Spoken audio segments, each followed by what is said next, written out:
Bye. Hello.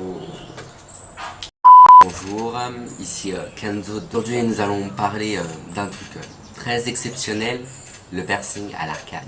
Lors du perçage, le perceur nous fait signer tout plein de papiers. Il va être accompagné du parent ou du responsable légal. Après il va nous emmener dans une salle, dans la salle où il va percer.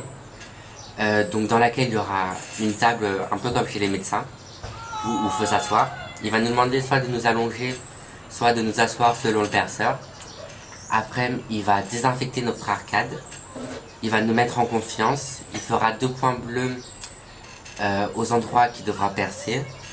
Et les 2 points bleus, il va expliquer qu'ils sont à 35 degrés de l'œil pour je sais pas quelle raison. Après, il va prendre une espèce de pince bizarre qui va accrocher sur chaque point. Puis il prendra une aiguille, puis il va prendre une aiguille stérile et il va percer la peau. Après par la suite, il va enlever la pince et il va commencer à mettre le bijou. Le bijou, c'est ce qui fait le plus mal lorsqu'il perce, parce que la pince, on ne la sent pas pincer et l'aiguille, on la sent pas passer. Après, le prix minimum pour un piercing à l'arcade, c'est entre 45 et 50 euros.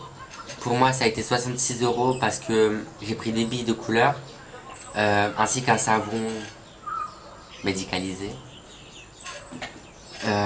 Après, pour la cicatrisation, le perceur va vous dire de faire les soins matin et soir pendant 1 mois et ensuite de les faire au moins 2 ou 3 fois par semaine lorsque les 1 mois seront passés. On pourra changer le bijou 1 mois après être percé. Et ce qui est recommandé, c'est d'aller voir le perceur pour le premier changement pour éviter de se faire mal ou d'arracher la croûte qui est encore toute fraîche dans le canal, car sinon vous pouvez soit vous faire saigner ou vous infecter votre plaie. Oh, il y a une guêpe. Oh, elle s'approche. Oh. Pétasse. Elle est là. Elle est là. Le changement de bijou est assez simple. Si on veut le faire soi-même, il faut se laver les mains, nettoyer son plan de travail, se relaver les mains, poser le nouveau bijou sur un sopalin de préférence, ou un truc, ou une compax, ou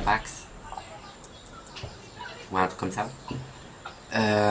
Après, il faut ouvrir le bijou, enfin dévisser le bijou, le nettoyer si il n'est pas stérile, mais si vous venez tout juste de l'acheter au perceur, normalement il est censé être stérile. Après, vous renettoyez les mains, vous dévissez votre bijou, vous l'enlevez, vous le posez. Donc il faudra bien faire attention parce que le canal qui se situe à l'intérieur de la peau est encore tout frais, tout fragile. Et donc si vous mettez mal le bijou, il se peut que vous arrachiez la peau dedans et donc vous allez soit saigner, et non, vous allez saigner, et il y aura un morceau de peau bien dégueulasse qui sera au bout de la tige quand vous la ressortirez. Et donc ce sera dégueulasse. Et du coup il faudra refaire les soins pendant encore 2 semaines.